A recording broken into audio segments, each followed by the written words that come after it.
dan menakjubkan bersumber dari Al-Quran. Nah sekarang saya tanya, mau cerita kisah tentang Nabi siapa dulu? Nabi Muhammad saja. Oke. Mau yang kisah apa?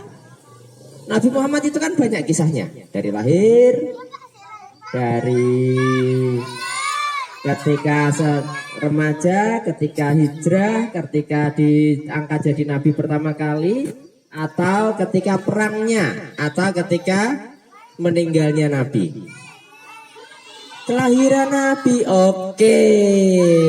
Pak Zia akan menceritakan tentang kisah Nabi Muhammad pada saat lahir. Suatu ketika sebelum Nabi Muhammad lahir, itu di Mekah sudah ada Ka'bah. Ya, sudah ada Ka'bah. Ka'bah itu bagaimana? Ka'bah yang berbentuk kotak itu, Ka'bah tersebut diiri oleh seorang raja yang bernama Raja Abraham. Kenapa iri? Karena Mekah lebih terkenal agamanya dibanding wilayah Abraham, Raja Abraham, yang dia membangun sama sebuah kuil tetapi tidak ramai. Karena iri akhirnya Abraham ingin menghancurkan Ka'bah. Nah, ketika Abraham menuju Mekah menemui penanggung jawab Ka'bah, yaitu yang bernama Abdul Muthalib. Abdul Muthalib itu siapa?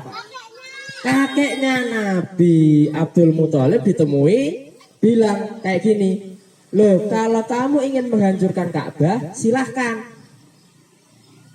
Boleh. Bukan silahkan, boleh ya. Silahkan kalau ingin menghancurkan Ka'bah. Saya tidak bertanggung jawab karena Ka'bah adalah punya Allah.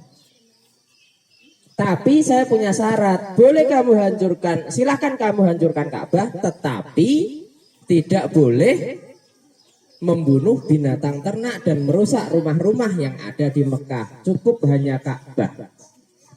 Abraham setuju. Akhirnya Abraham bersama pasukan apa namanya? Gajah ingin menghancurkan Ka'bah. Dulu gajahnya zaman dulu gede-gede. Apa namanya? Gadingnya besar-besar. Kemudian ingin menghancurkan Ka'bah. Ketika Allah mendengar itu, melihat itu, Allah murka. Kemudian menurunkan burung yang bernama Ababil dengan membawa senjata berupa batu kerikil, tetapi yang sudah dipanaskan di dalam api neraka.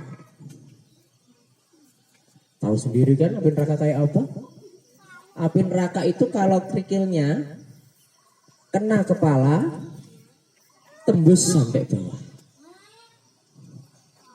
meleleh ke tubuhnya, sampai bawah. Nah, itu terjadi. Kemudian batu kerikil itu turun, dijatuhkan di pasukan Abraham tadi. Gajahnya semuanya tewas sampai tembus sampai tanah semuanya. Bukan gajahnya ya, batunya menembus sampai dalam tanah. Akhirnya apa? Pasukan Abraham lari kocar-kacir, banyak yang meninggal.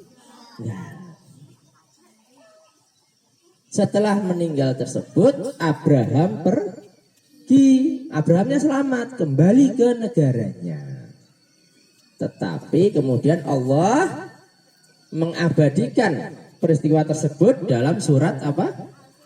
Al-Fil. Ada yang hafal nggak surat Al-Fil? Nggak ada yang hafal surat Al-Fil. Bismillahirrahmanirrahim. Alam taro kaifa fa'ala rabbuka bi ashabil fil.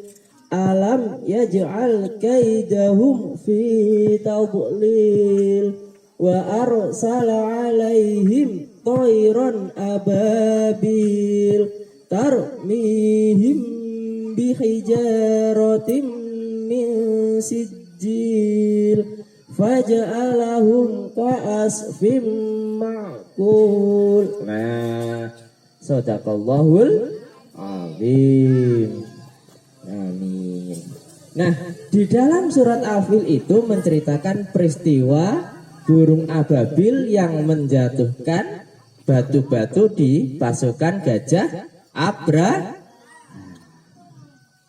Selang beberapa hari kemudian Siti Aminah, siapa itu Siti Aminah? Ibundanya si Kanjeng Nabi, merasa akan melahirkan di malam hari. Tapi di malam hari itu ternyata tidak ada yang membantu, penduduknya tidak ada yang membantu kelahiran Nabi Muhammad. Kemudian Allah mengirim para bidadari-bidadari surga yang dipimpin oleh 4 orang yang mulia. Siapa saja? Maryam ibu Nabi Isa, Siti Hawa istri Nabi Adam, Aisyah istri Fir'aun ibu angkat Nabi Musa. Satunya Pak Zia lupa. Ada 4 wanita yang membantu kelahiran Nabi. Malam kelahiran Nabi, muncullah cahaya terang benderang yang menuju ke perut Siti Aminah. Dan itu Siti Aminah pada saat melahirkan Nabi sama sekali tidak merasa kesakitan. Ajaibnya. Kenapa? Karena sudah Siti Aminah sudah dibasuh dengan air surga, sehingga proses kelahirannya Nabi Muhammad cenderung mudah. Kemudian keajaiban kedua Nabi Muhammad. Apa keajaiban kelahiran kedua Nabi Muhammad?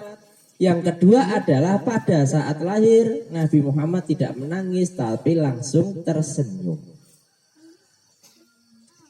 Padahal kalau yang lain, kalau ada anak yang baru lahir dan sehat pasti menangis, tapi tidak dengan Nabi. Nabi Muhammad lahir langsung tersenyum. Ketiga, pada saat Nabi lahir langsung, kalau ini laki-laki yang tahu, langsung dalam keadaan sudah sunat. Sini siapa yang belum sunat? Banyak. Nah, itulah keajaiban dari kelahiran Nabi Muhammad. Setelah Nabi Muhammad selang beberapa hari dirawat, kemudian di Arab itu ada tradisi yang namanya menitipkan anaknya untuk disusukan kepada orang lain di sebuah perkampungan yang masih asri. Kenapa? Karena di Mekah pada saat itu sudah termasuk dalam perkotaan yang banyak polusi. Bukan polisi ya, polusi. Sehingga